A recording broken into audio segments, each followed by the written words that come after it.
Nós esta semana vamos dar o último pecado contra o primeiro mandamento. Vimos 4 e este é o último, que é a evocação dos mortos ou o espiritismo. E vamos começar a nossa meditação com a leitura do livro de Deuteronômio, capítulo 18, versículo 9 a 12. Quando entrares na terra que o Senhor te há de dar, não imitarás as abominações dos povos dessa terra. Não haja ninguém no meio de ti que faça passar pelo fogo o seu filho ou a sua filha, ou se dê a prática de encantamentos, ou se entregue a augúrios, à adivinhação ou à magia, ao feiticismo, ao espiritismo, aos sortilégios ou à evocação dos mortos, porque o Senhor abomina aqueles que se entregam a semelhantes práticas. Vocês reparem, aqui o Senhor caracteriza todas estas práticas como práticas abomináveis. O que é que significa esta palavra abomináveis? São práticas que suscitam aversão. São práticas que nos suscitam um repúdio, uma rejeição. E devem ser repelidas, devem ser expulsas com horror, por causa das consequências que provocam nas pessoas que as praticam e nas pessoas que as consultam. Portanto, esta é a última das práticas que é nomeada nesta lista, no livro do Deuteronômio, capítulo 18. E nós podemos perguntar em que consiste a evocação dos mortos. Não é rezar pelas almas do purgatório, tirem isso da ideia, não é isso. Não é nada disso. Porque rezar pelas almas do purgatório é uma coisa, uma prática religiosa que vem da nossa fé, que vem já da sinagoga no Antigo Testamento, e Jesus, como frequentava a sinagoga aos sábados, sempre na sinagoga há um momento, como na igreja, de rezarmos pelos mortos. Portanto, não é nada disto. Jesus também rezou pelos falecidos. Então, em que consiste? Portanto, esta prática vem de um desejo muito antigo que existe no coração do homem, do ser humano, e este desejo é desvendar, por exemplo, o que existe depois da morte. Outro, qual é a sorte daqueles que partem deste mundo? Ainda há pouco vocês estavam a falar que a gente não sabe o que é que está do outro lado, que a gente tem medo de morrer, que é esse desejo de saber o que há para além da morte. Outro desejo é onde é que estão os nossos queridos que já partiram e que tanta falta nos faz. Talvez pela saudade, ou talvez pela ignorância, ou talvez pelo vazio que deixaram aqueles que partiram e que nós não conseguimos preenchê-lo pela fé, porque a nossa fé é frágil, não é uma fé sólida. Ou então a nossa confiança em Deus também não é firme. Por isso é que o vazio que nos deixaram os nossos entes queridos, nós não conseguimos preencher com a graça de Deus. Outro motivo também surge, o desejo de comunicar com os mortos, é para nós manipularmos as almas dos defuntos a nosso proveito e também para nos revelar o futuro nosso ou de alguém. Claro, ainda há outras razões. Às vezes consultamos a médium, ou o espírito, ou o que seja, para obter estes favores, ou para obter isto, ou para saber aquilo. A gente está com uma má disposição, vamos à bruxa para saber o que é isto. Foi aquela vizinha que te fez mal. Lá ficamos com ódio àquela vizinha, a pobre nem sequer sabe o que é que está a passar. Portanto, nós não podemos negar a existência destas práticas, tanto nos tempos antigos como hoje. Apesar da ciência estar tão evoluída, mas a prática religiosa está muito, muito, muito, muito primitiva ainda. A nossa fé ainda está misturada com muitas outras coisas. Por isso, a evocação dos mortos está no espiritismo, por exemplo, que foi fundado por Allan Kardec, ou também, por vezes, vem das práticas espíritas de África, ou então pelas práticas afro-americanas. Por exemplo, temos muitos, no Brasil, podemos citar muitas seitas espíritas, como também no Haiti, o voodoo e outras coisas mais. Portanto, todas elas têm este objetivo. Embora as manifestações dessas entidades ou desses espíritos, que a gente pensa que é uma coisa e na verdade é outra muito diferente. Muito, muito, muito diferente. Eu já vos disse, e vou repetir, que as almas dos que morreram não andam aqui. E digo-vos isto em nome do Senhor. Eu sei que podem não acreditar 100%, mas esta é a verdade, é a palavra de Deus. Que são verdadeiras, justas e eternas. O céu e a terra passará, mas as minhas palavras vão passar. O destino das almas dos que morrem. Há dois destinos definitivos. Na parábola do rico avarento e do pobre Lázaro, o Senhor ensina que estes destinos são definitivos e imutáveis. Significa que quem está no céu não pode passar para o inferno e quem está no inferno também não pode sair de lá para passar para o céu. E o Senhor, há outro estado que é o purgatório. O purgatório, o Senhor fala do purgatório como uma prisão, e ele diz mesmo no Evangelho: não sairão de lá enquanto não paguem o último centavo. Portanto, aqueles que acreditam que as almas andam por aí penadas a fazer-nos mal e a perturbar, a fazer isto, estão muito enganados. Muito enganados. Eu sei que se vier alguma pessoa dizer uma coisa contrária, muita gente vai atrás. O que o padre diz não se acredita. Mas esta é o que está na Sagrada Escritura, é isto que está no Evangelho.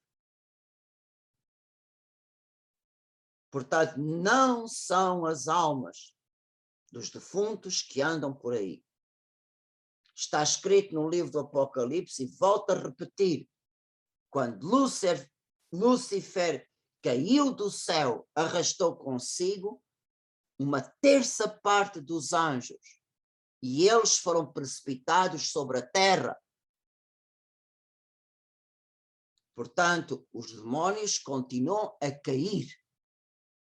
cada pecado que se faz no mundo, os demónios caem, continuam a cair até chegar ao seu inferno definitivo.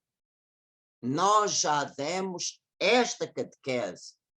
Vocês escutem-na novamente sobre o céu definitivo e o inferno definitivo. Os demónios só atingirão o seu estado final após a morte da última pessoa humana. Porquê? Com a morte do último homem acabou o número dos pecados. Porque com a morte não se pode pecar mais. Por isso, os demónios terminaram. Se eles tinham tempo para fazer alguma coisa, com a morte do último homem, fini, acabou. Já não podem tentar mais, não podem fazer mais mal. Porque chegou a Sexta-feira Santa para toda a humanidade. O número dos pecados está completo. O demónio não pode mais agir, o seu tempo acabou. Por isso, à nossa volta estão os santos anjos e estão os demónios que nos rodeiam. São Pedro, na sua carta, fala que o demónio é como um leão que anda à nossa volta, procurando sempre ver se nos pode apanhar. Se encontra alguma portinha aberta, ele logo ataca.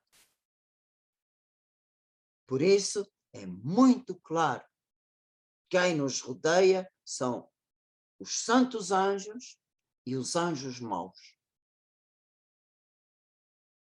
Por isso, quem consulta estas práticas, as entidades que descem naqueles lugares onde eles são invocados, são os demónios. São os anjos maus. E quando se invoca um anjo mau, não pensem que a gente fica igual como antes. A presença do maligno é como um carvão. Ou queima ou mancha. Mas ficar limpinhos como de antes não ficamos, não. Podem ter a certeza absoluta. Ele deixa a sua marca. Por isso, estas práticas devem ser rejeitadas com horror. E vocês sabem, como diz na Sagrada Escritura, o demónio para enganar veste de anjo de luz. E eu já vos disse e volto a repetir, nessas sessões de espíritas, nessas entidades, aquelas pessoas que dizem que falam com os espíritos, que adivinham, que sabem o que está a passar, cuidado, muito cuidado, porque o demónio empresta o seu poder a quem o serve. Mesmo o demónio pode revelar alguma coisa que nós pudéssemos ter dito às escondidas. Porque não é problema nenhum que ele tenha o conhecimento daquilo que a gente diz, daquilo que a gente faz, mesmo às escondidas. Porque a gente faz na presença dele. E ele revela quem ele quer. Dar-te-ei tudo isto se prostrado me adorares. Portanto, quando alguém vai a uma sessão destas, e ai, de certeza que era a alminha do meu marido que veio ali, porque ele disse só isto, eu e ele sabíamos. Pois é. Mas a gente esquece que tudo o que fazemos e dizemos, estamos na presença dos anjos e dos demónios. Por isso é tão fácil sermos enganados, porque até pela verdade o diabo nos engana. Por isso nós temos que estar bem alerta contra estas práticas e são abomináveis e devem ser rejeitadas com horror por causa das consequências da presença do demónio nessas sessões. Vocês podem ter a certeza, tanto esses médiuns como as pessoas que os consultam, se o demónio dá isto, é porque já tem garantido o braço todo. Nunca o demónio dá alguma coisa gratuitamente. Ele não dá nada, pelo contrário, ele rouba o que a gente tem. Lembrem-se claramente disto. Olhem para a tentação do pecado original. Antes do pecado, o dia em que comerdes deste fruto, sereis como deuses. Ei, tão grandes! Quando comeram, foram deuses? Não, viram que estavam nus. O que é isto sem nus? Não é sem roupa, ficaram sem nada daquilo que Deus lhes deu no momento da criação. O demónio conseguiu-lhes roubar tudo. E por isso a gente vive nesta luta, nesta condição cheia de sofrimentos, de doenças, de contingências, de envelhecimento, de tudo, de provações, de contradições. Isto é tudo consequências do pecado. Será que nós nos sentimos como deuses? Eu creio que não. Pelo contrário, sentimos bem pobres, bem limitados, sentimos realmente não somos nada. Portanto, veja o que o demónio prometeu e o que é que ele nos fez passar. Portanto, não pensem que vocês, consultando essas coisas, que vão receber alguma coisa, pelo contrário. E na Sagrada Escritura dá-nos um testemunho muito claro da evocação dos mortos. Está escrito no primeiro livro de Samuel, capítulo 28. Apesar de Deus ter proibido isto, Saul foi consultar uma necromante, uma evocadora dos mortos. Samuel falecera e todo Israel chorava a sua morte. Sepultaram-no em Ramá, sua cidade. Saul tinha expulsado do país os feiticeiros e adivinhos. Os filisteus, mobilizados, foram acampar em Sunam. Saul, reunindo as tropas de Israel, foi acampar em Gelboé. Ao ver o exército dos filisteus, Saul inquietou-se e teve grande medo.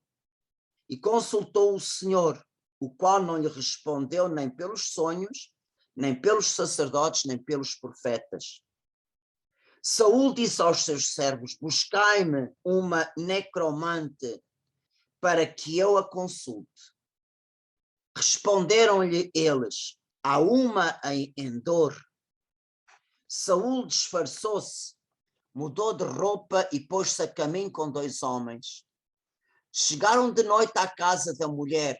Saul diz-lhe: prediz-me o futuro invocando o morto e faz-me aparecer quem eu te designar.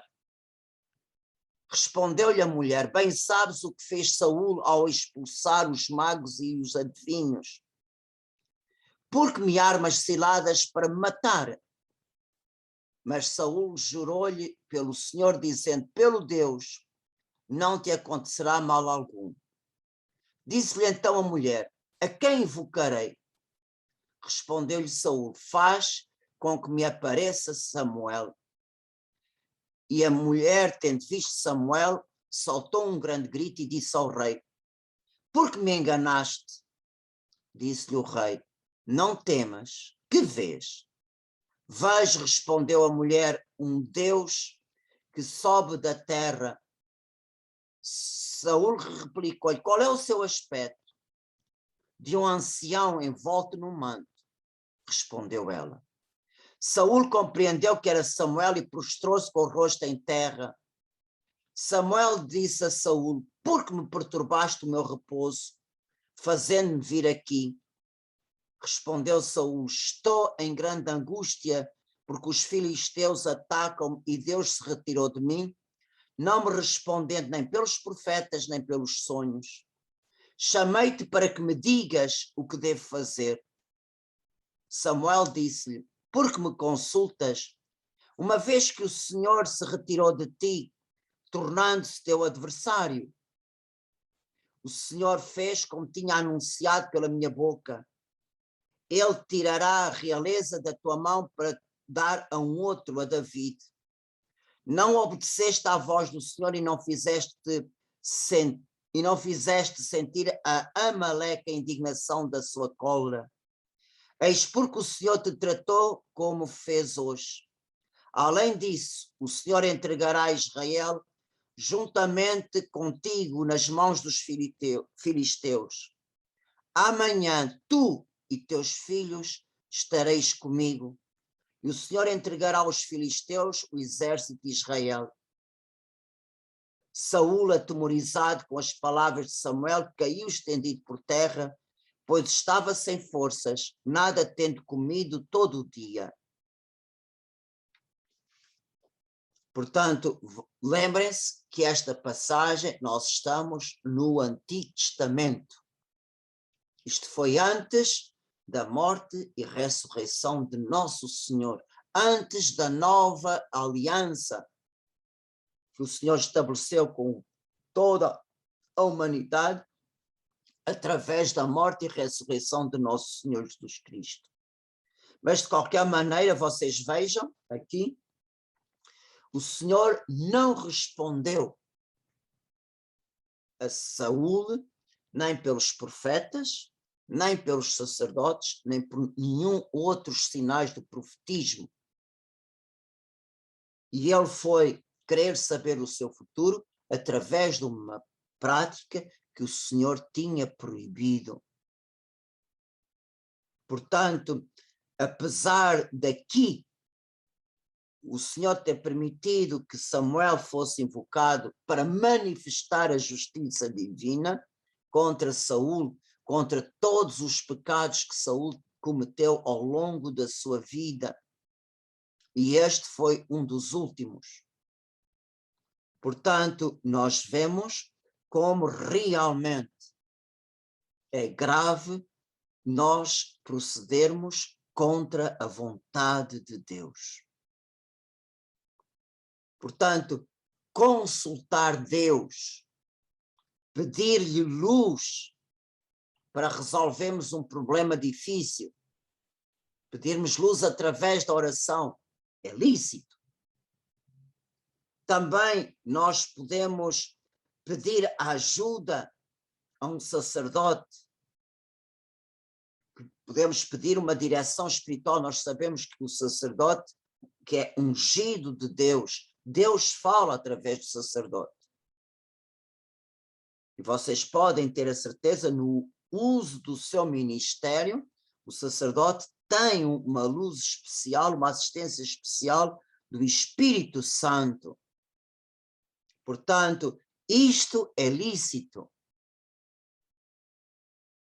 Agora, querer consultar o Senhor, ou consultar, saber o nosso futuro, ou de outrem, ou qualquer outra coisa que é proibido por Deus, que é abominável por Deus, vocês podem ter a certeza que o Senhor não abençoa, e isto é um pecado abominável contra o primeiro mandamento da lei de Deus. Por isso, os profetas não pouparam, em nome do Senhor, todas estas práticas. Por exemplo, diz o profeta Jeremias, uma coisa horrível e espantosa ocorreu nesta terra. Os profetas profetizam mentiras, os sacerdotes aplaudiam batendo as palmas e o meu povo mostrava-se feliz. Que será, pois, quando chegar o fim? Esses profetas falsamente vaticinam em meu nome, não os enviei, nem lhes dei ordem, nem lhes falei. Visões mentirosas, vãs adivinhações, vaidades e enganos do seu coração, eis o que profetizam. Por isso o Senhor adverte, isto diz o Senhor dos exércitos, o Deus de Israel, não vos deixeis seduzir pelos profetas que se acham entre vós, nem pelos adivinhos, e não façais caso dos sonhos que tendes, porque esses homens mentem ao pretender pronunciar oráculos em meu nome, eu não os enviei. E por isso o Senhor pronuncia sobre tudo isto o seu ai. Portanto, e o Senhor nos adverte, por exemplo, no Evangelho de São Mateus, contra os falsos profetas. Diz o Senhor: acautelai-vos dos falsos profetas que se vos apresentam disfarçados de ovelhas, mas por dentro são lobos vorazes. Conhecê-los-eis pelos seus frutos. Porventura pode-se colher uvas de espinhos ou figos de abrolhos? Toda árvore boa dá bons frutos, toda árvore má dá maus frutos. A árvore boa não pode dar maus frutos, nem a árvore má pode dar bons frutos. Toda árvore que não dá bons frutos é cortada e lançada ao fogo. Pelos frutos, pois, os conhecereis. Portanto, vocês reparem, é muito importante. Jesus nos acautela destes falsos profetas, destes falsos adivinhos, etc. Destas pessoas que se acham que são muito carismáticas, que têm muitos dons. Cuidado. Cuidado. Vocês lembram-se do terço que nós rezamos da vida de Isaac Jogues, um santo mártir? Quando ele conseguiu regressar à França, o que é que ele fez? Ele escondia-se, porque ele não queria a admiração dos homens. Ele tinha as suas mãos cortadas, os seus dedos mutilados, ele tinha os sinais de todos os horrores que lhe fizeram pelo fogo, pelos machados, por isto, mas ele escondia-se. Porquê? Porque eu não apregoava aquilo que ele fez. E esses falsos profetas apregoam todos os títulos que têm, todos os dons, o que é que o Espírito Santo fez por eles, e não sei o que, não sei o que mais. Cuidado. Não foi assim que os santos procediam. Por isso, tanto São Pedro como São Paulo, eles advertem sobre tudo isto. Por exemplo, vocês leiam a primeira carta de São Paulo a Timóteo, capítulo 4, versículo 1. Leiam também a segunda carta de São Pedro, capítulo 2, versículo 1 e 2. Também São João mesmo, na sua primeira carta, 4, 1. Os apóstolos são unânimes a falar sobre isto. E se a gente diz, e é verdade, que hoje o demónio está muito avançado, está muito audaz, está muito atrevido. Por isso, ele procura atuar através do maior número de instrumentos. E mais uma vez vos digo, ele, a quem o serve, ele empresta o seu poder natural. E ele imita, muitas vezes, os carismas, os verdadeiros dons do Espírito Santo. Como eu vos disse, ele até pela verdade nos engana. Para ele nos ter na sua mão, ele até pode fazer milagres, pode fazer curas.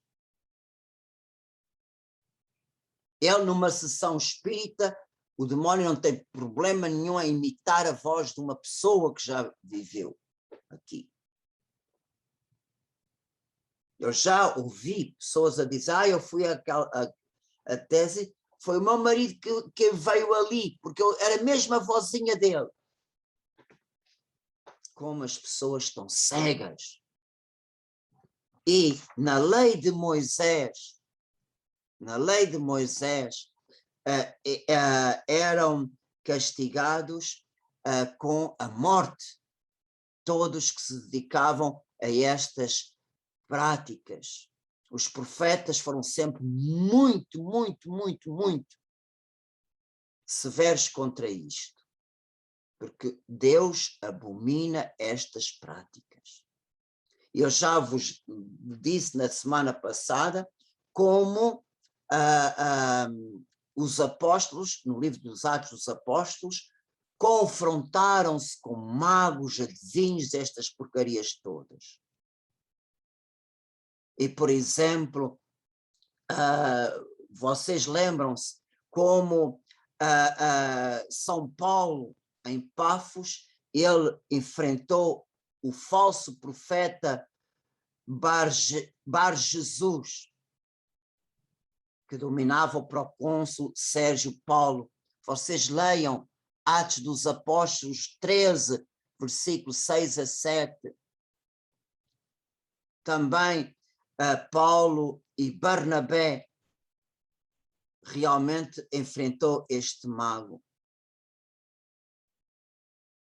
E vocês vejam, nós neste mundo,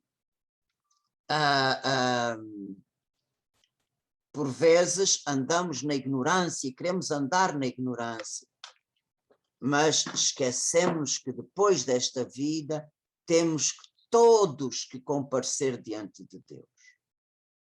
E vocês sabem que a Deus a gente não pode enganar. A Deus nós não podemos enganar. Por isso, tenham cuidado, porque no livro do Apocalipse diz claro que todos aqueles que se dedicaram a estas práticas, o seu destino é a segunda morte, diz o livro do Apocalipse, capítulo 21, versículo 8. Vocês leiam, não se fiem em mim, agarrem na Sagrada Escritura e abram, leiam as passagens que eu vos estou a dizer. É a palavra de Deus, não é minha. E por isso, estas práticas são abomináveis, quer dizer, devem ser rejeitadas com horror. Porquê? Porque nunca o demónio vai se revelar tal como ele é, não. Porque se ele fosse revelar tal como é, claro que ele ficaria desmascarado logo. E ele não se quer desmascarar. Por isso, realmente, nós devemos rejeitar tudo isto, todas estas crendices, todas estas coisas da nossa vida. Não pode ser. Vocês e todos aqueles que praticam isto põem em risco a sua salvação. E por isso, São Paulo, na primeira carta aos Coríntios, capítulo 10, versículo 18 a 21, ele diz claramente quem é que está atrás destas coisas todas. Mesmo a própria idolatria, ele diz mesmo o que os pagãos sacrificam aos demónios. Por isso, cuidado. Fujam de todos aqueles que se dizem que são alguma coisa. Olhem que os verdadeiros santos se escondiam o mais que podiam as graças extraordinárias que Nosso Senhor lhes dava. Lembrem-se da vida da Madre Maria da Encarnação, que ela tinha grandes graças místicas, mas externamente ela parecia que levava uma vida completamente ordinária. A irmã a Maria Catarina de Santo Agostinho, só depois da morte é que foi, através do seu diário, foi revelado quem ela era realmente. Aqueles que viviam com ela no dia a dia não suspeitavam das graças extraordinárias que Nosso Senhor lhe concedeu. E eles eram grandes místicos, grandes carismáticos. Porquê? Porque eles não queriam que as pessoas à sua volta tivessem uma ideia superior àquilo que eles eram. Vocês reparem, todos os carismas que Deus deu aos santos, o carisma não é um prémio para os bonzinhos. O carisma é um dom extraordinário que o Senhor dá a um santo para ele poder servir melhor os outros, para ele poder sacrificar melhor pelos outros. O grande carisma que Nosso Senhor deu à irmã Catarina levou ela a dar a sua vida, oferecer-se como vítima a Jesus Cristo pelos pecados do povo canadiano da sua época. E é graças ao seu sacrifício, às suas doenças, às suas dores, às suas penitências, que durante 7 meses o Canadá inteiro tremeu com tremores de terra permanentes. Mas nestes 7 meses não morreu uma única pessoa, graças à oferta que Catarina de Santo Agostinho fez de si própria. Nós já rezamos estas 2 vidas. Olhem para os santos que são nosso modelo e vocês vejam essas pessoas que se dizem grandes, que diferença tão grande. Por isso, se o demónio para nos enganar se disfarça de anjo de luz, portanto não é admirar que os seus ministros, aqueles que estão ao seu serviço, também se disfarcem em ministros da justiça, mas o seu fim será segundo as suas obras, diz São Paulo na sua segunda carta aos Coríntios, capítulo 11, versículo 14 a 15. Portanto, por que é que o Mafarrico se esforça tanto neste sentido, nestas práticas? Por isso, não importa os tempos ou as gerações, tudo isto pode mudar. Pode mudar as culturas, pode mudar as civilizações, mas podem mudar também a maneira como ele seduz a humanidade, mas a finalidade é sempre a mesma. Dar-te-ei tudo isto se prostrado me adorares. O que o Mafarrico quer é que nós lhe prestemos aquele culto que é devido a Deus. Quantas pessoas não fazem nada enquanto não vão consultar a tal pessoa? Eu já ouvi pessoas mesmo que dizem, aquela pessoa é o meu diretor espiritual. Sempre que eu tenho alguma coisa, vou-lhe pedir conselho. Senhor, como vamos de mal a pior? Portanto, as pessoas que consultam os adivinhos, os espíritos, portanto, e que dizem que comunicam com os seus falecidos, na verdade, vemos que estão bem enganados. E o pior é que nós ficamos cada vez mais dependentes destas práticas. E por isso, o Mafarrico tem-nos cada vez mais na sua mão.